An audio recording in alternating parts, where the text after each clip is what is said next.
welcome to Scrappin with Sheri. It is time for page 25 in our book, and I don't know about you, but occasionally I look at a sketch and I think, whoa, that looks way too hard. I don't even want to attempt that. Well, this is one of those, and it's really because of these little frames right here that I kind of was taken aback by this sketch. But I decided I needed to try it, so we're going to all try it together. Now, I figured there are a couple of different ways that we can cut these frames.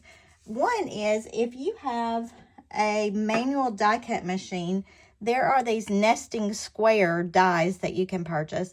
And I think you can measure and get the right sizes of these so that you could cut it using those. And I've got these, obviously, but I decided I needed to try it with a Creative Memories tool because, I mean, that's what I typically show anyway. So I'm going to be doing that with the Creative Memories 12-inch trimmer. Now, I played around with it a little bit last night, but I'm going to tell you, I'm probably still going to make mistakes because this is just a little bit harder than what I normally do. Now, if you notice this, I am going to start by cutting these first, and then I'll go to the rest of my papers because the scariest part to me is sometimes the easiest thing to do first and get out of the way. So I did cut one last night, and if I measured this one out correctly, this is a 3.5. So this one is a 3.5 frame, 1/4 inch thick. This one is a 3.5 frame, 1/4 inch thick, and then this one is a 4x4 frame. So I'm going to go ahead and cut another one, show you how I did that, and we'll see if we can get these done correctly. Now, because I needed a 3.5 or a 4, I cut a 4-inch strip to start with. So let's cut our 4x4 frame first. So this is 4 inches wide, and I'm cutting this out of the Hot Fudge, the dark brown color. This is 4 inches, and I'm going to cut that off. That leaves me another one to go with my smaller frame. And from this cutting line on our trimmer to the outside edge of this gray mat is a 1/4 inch. From this cutting line to this edge right here is a 1/4 inch. So to make a 1/4 inch frame, what I need to do is slide my paper to the edge of this gray cutting line right here. I hope you can see that on the video. So I'm going to slide it there. And I am looking at this line right here to show me where to start because I don't want to cut all the way from top to bottom. What I'll do then is just cut it all off. So I'm just going to push the blade down and slide it along a little bit. Now, if you can see, it's not real exact from side to side, but I didn't cut it all the way off, and that was my goal. So even if it's overlapping a little bit, as long as you don't cut it off, you're fine. I'm going to do the same thing again. And again, I'm trying to use this white piece right here on my blade housing to help me line that up. And you can see I didn't go quite far enough, but we'll fix that in a minute. And I'm just going to continue around this, doing the same thing. And y'all, this is really just a guesstimation. It is so tiny, it's hard for me to measure and do it exactly right. But so far, so good. Now, see, that one I did cut all the way off, but when I tape it down, it'll be easy enough to just tape that edge. I did think another way to do this would be to actually just cut 1/4 inch strips and piece those strips together. But I decided we've got to try. You know, we're going to try more in 24, and who knew that the next page would be one of the hard ones. And I'm just clipping these corners right here where I didn't get it all the way. And that is my 4-inch square. So I need one more 3.5 inch frame. Let me see how big this is because we might could use this. Yep, I just need to trim that a little bit to make it 3.5 by 3.5. Look at that, that's perfect. And then we're going to do the same thing. We're going to go to our edge of our gray mat, which is our 1/4 inch, and just do the best we can on our spacing here.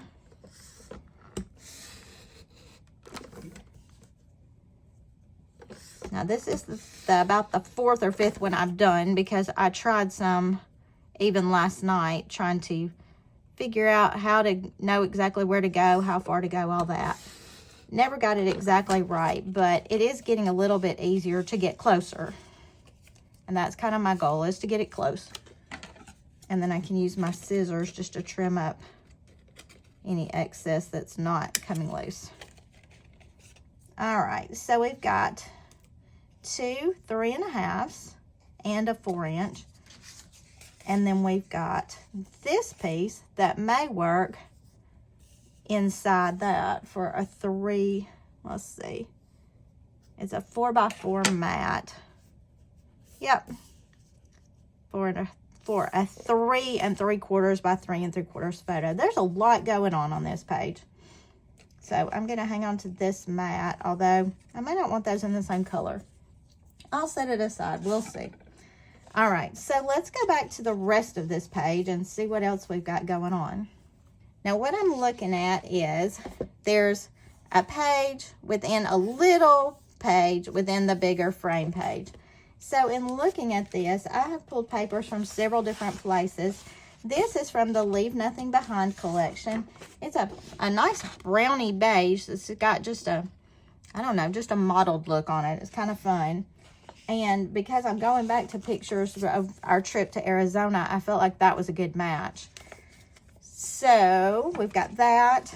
For my little frame, I've decided to go with this Hot Fudge, the dark brown. And then for this inside page, I'm going with this that's from the Wonderlust Fasta Fab papers. And I'm going to work on it just a little bit. So we've got our background page. Let's go ahead and cut this little frame, which is 10 3/4 by 10 3/4. That really means I need 1 1/4 off of it. So I'm going to go 1 1/4 this way, and then 1 1/4 this way. And that takes care of giving me a 10 3/4 inch frame. Now, y'all know I don't do this very often, and I'm not today either, but I could gut the middle of this to have extra stuff for matting, extra papers for matting, but I'm not going to do that today. Sounds hard. I've already done hard stuff today. All right, so I've got my frame. Now for this inner piece, what I looked at was this has a design that I like right here where they've done borders. So I want this here, but I want to scoot it up some. So I'm going to take some top off of here and adhere it to the bottom to give me this space right here. And I hope that makes a little bit of sense.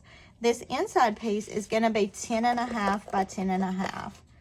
So I'm going to need to cut some of this off.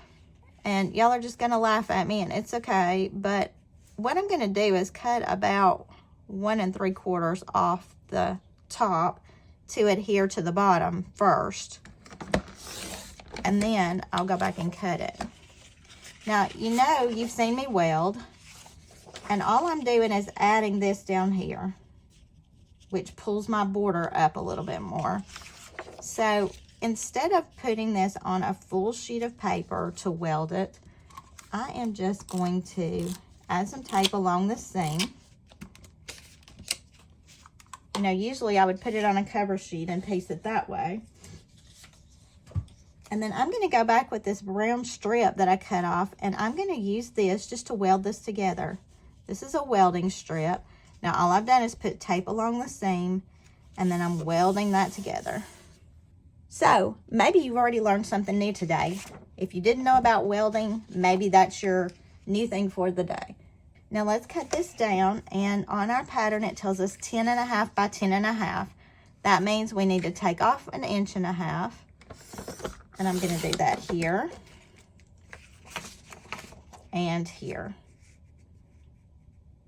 Now basically all I'm doing is reverse math. If my page is 12 and I need it to be 10 1/2, all I have to do is take off 1 1/2 inches on a top or bottom, and one side, and I've got it done. All right, so look how nicely this is coming along. Let's go ahead and tape this down. I'm going to add a little extra tape right there where I've welded. And then go ahead and put this onto the brown frame. Now, if you look at the color contrast, the reason I chose the brown to be the inside frame was because I wanted these colors to really stand out against one another. Initially, I had thought I would put this behind my whiter piece and then put the brown as the major background, but look at the contrast and how pretty that looks together. Now, they've shown these two, and I've got two different little borders here, but I want to add one more border right here where I have pieced this together. So for this, I'm going to pull out my border system, my border maker system, and I am using the Mirrored Triangles cartridge. I thought that was just a nice look for this outdoorsy stuff. And let's see, is that a full-length piece? Yep. I'm going to use this piece of brown that I had left over that I cut off of the outside edge of that page. Now, obviously, it's not wide enough. So we're going to use the technique we've used before. We're going to use our Post-its. And I put the sticky side on my paper. And sometimes I try to be real frugal with my Post-its, and I only use a couple, one on each end. But because this is a scrap and I really want to use it, I'm going to go ahead and do 3 posties. Let's make sure I get that lined up correctly. Now the Post-it note is holding it in place here where the magnet strip is. And that's the purpose of doing the Post-it note. Wow, this one is hard to punch.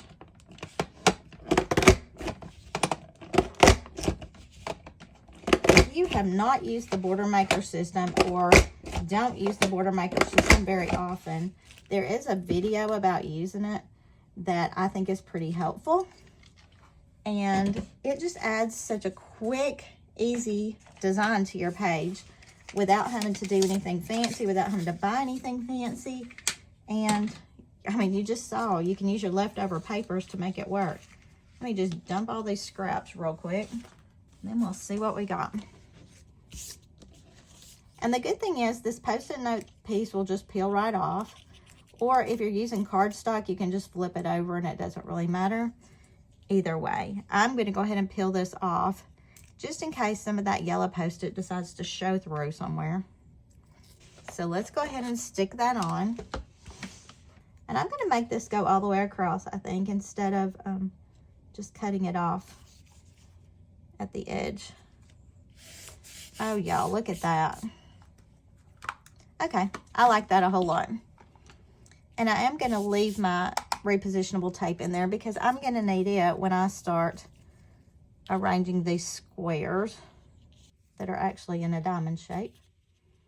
That's kind of part of the reason I chose this diamond down here, because I wanted to mimic that shape.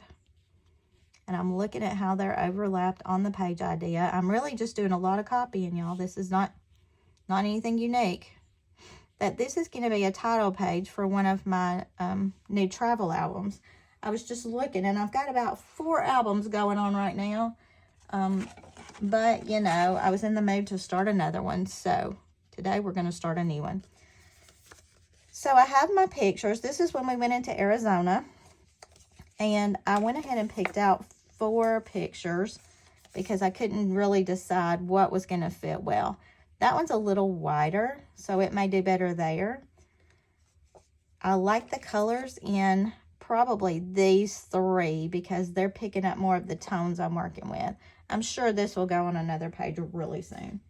So let's look at how we've got to cut these pictures down to make them work. Now this says it's a 3 3/4 photo.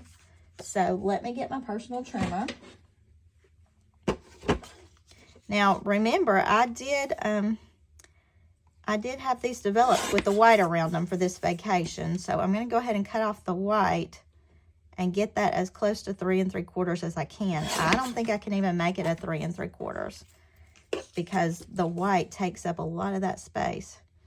It's going to be more like a 3 1/2. So I'm just going to square it up as a 3 1/2, and that's okay. Remember, these sketches are for a jumping point. Sometimes you got to change them up a little bit to make them work. But I'm going a 3.5 here.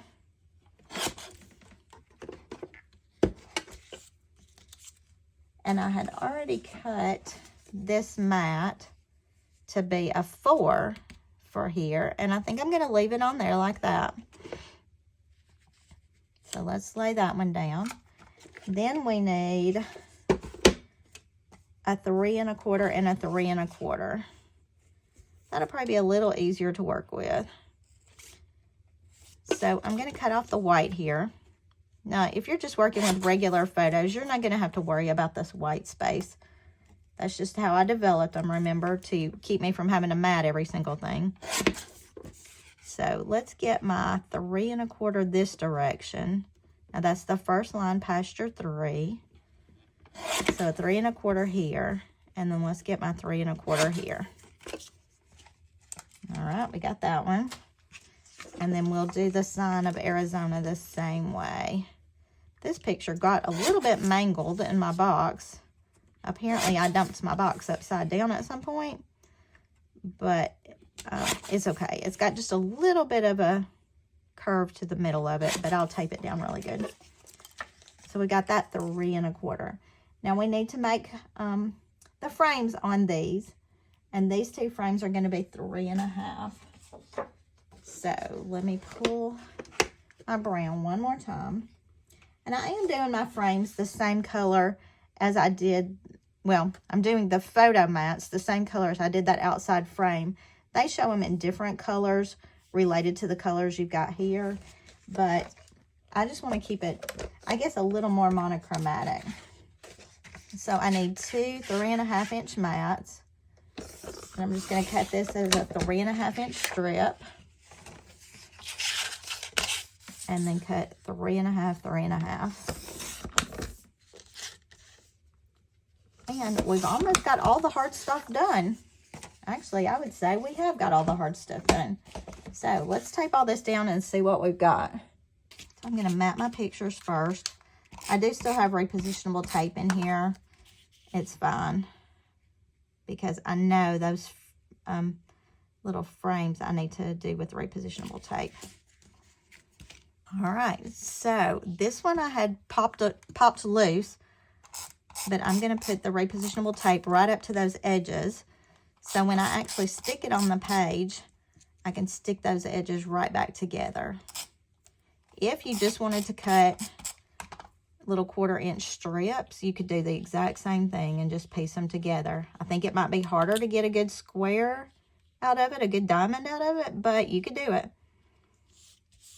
And all I have to do is piece that right together. Now, I've already stuck that down, but if you'll look, they have put the edge of a photo underneath here and the edge of a photo underneath here. And that's easy enough to do. I'm just going to go back and add that repositionable tape. And this actually might be a lot easier to do with repositionable tape, because then you can move all these pieces around as you need to. And I'm just lining that up so that these triangles are even. Now, I think that's a really pretty look. Let's go ahead and do our other 2 frames. And I am, because I use this diamond here, I'm just kind of centering that frame into that diamond. And then this one I'll add up a little higher. I like the fact that this is not totally even anywhere. It's a little bit off kilter, a little here and there, and I like that. I think that's a pretty look. All right, and let's slide these back in. So an overlap on one corner. Let's see, they are underlapped. I don't think that's a word, but they slid it under here and here. And right here, I'm looking at this white space. I want to line that white space up and make that even. And then one more photo to go on. And they put under here and here. Now you see how closely I have copied this sketch. There's The only difference I made was that photo being a little bit different sized. But I've got all of the main elements of that sketch on here. So let's look at it. I mean, I love sketch challenges anyway. I ran into someone last night online who said, I just don't know how to read sketches. Well, this book helps tremendously because it's got all these measurements. But let's look. We've got the outside background. We've got a little thin frame. We've got our inner page. We've got borders. We added an extra border here. We've got our frames that we created. We've got our square photos. The only other thing here is a title. And I didn't really have a title per se to go on this page, but I did pull this journaling box because it has so many of my colors that are in here, and I feel like it would be easy enough to journal on this. This also kind of ties in all the other color I've got going on. So I'm going to use my trimmer and cut this down a little bit. I just don't need it quite as big, but I do want to keep the colors in there. So I'm going to cut right up against that diamond shape. And that's going to give me a little bit smaller box here. Now, their title box actually went underneath their border. Mine is not going to work that way. I'm okay with that. But I do think what I'd like to do here is maybe mat this on that brown that I had left over. Oh, look, so close. We'll just piece it. Or I could cut that box off and slide it off the corner over here. I think that's what I'll do. Always a way to use up the scraps and have a pretty page at the same time. So I'm going to put just the edge of this brown against the edge of my page here. And then all I have to do is cut off that tiny piece of excess there. And line that up. All right. So let's see what kind of embellishments we want to add to this. This layout actually shows embellishments here, here, and here. So let me see what I can pull that might work with this page layout. So I was digging around in my embellishments, and I kind of wanted to keep this same color scheme. And I found a few things that I really like for this page. This is a little title embellishment that says Up for an Adventure. I like that, and I kind of want to go with this look right here where they've had it coming off the edge of that picture. Obviously, I'm going to have to mat that, do something with that. And I found these bushes. They look like scrubby bushes to me, but that's kind of what this stuff looks like. I like the fact that it doesn't really bring in any new colors. It just kind of is there. And I think what I'm going to do is just tuck those in a couple of different places here and here, just to bring in a little bit more, but not be overpowering. So let me add a little bit of repositionable tape to those. And I'm going to go ahead and stick those in. And I'm just having it overlap the edge of my picture. Just kind of there. It just gives me something without being too much. And I'm going to do the same here. So let's work on this just a second. Now, I had these little pieces that I had cut off the edges. So I think I'm going to mat this onto this. Probably double mat it with some brown. And I'm going to slide this up near the top. I don't want a great big piece of this. Let me get my little blue trimmer out again, and I'll just trim this up. If you could see my little workstation area now, probably one of the most exciting things to me is I only have these scraps left right now because we've pretty much used everything else. I like it when it works out that way. And then I'm going to stick this on here. And you're probably going to laugh at me, but I'm going to stick it this way, even though it fits almost perfectly that way, because I do like to leave lengthwise to do borders like what we did on this page. So I'm just going to trim that off with my big trimmer. And then the next time I need to do a border, I've got that length to do a border. I don't like having scraps left, but I do like my scraps to be serviceable, and that will definitely be useful down the road. All right. I'm going to just stick that one right there. I think because it's a title, I'm going to go ahead and put some foam squares on it just to make it stand up a little bit. And all I'll have to do is add my journaling, and this page will be complete. And this will be the title for my Arizona album. And I think I mentioned the other day, a lot of times I don't even do title pages first, but this sketch, page 25, and these photos kind of lent themselves to doing the title page early on. So what do you think of it? I think that's a nice look. It kind of gives me the feel of the outdoors. It keeps the color scheme basically monochromatic, very neutral looking. And page 25 in our sketchbook is done. So until next time, happy scrapping.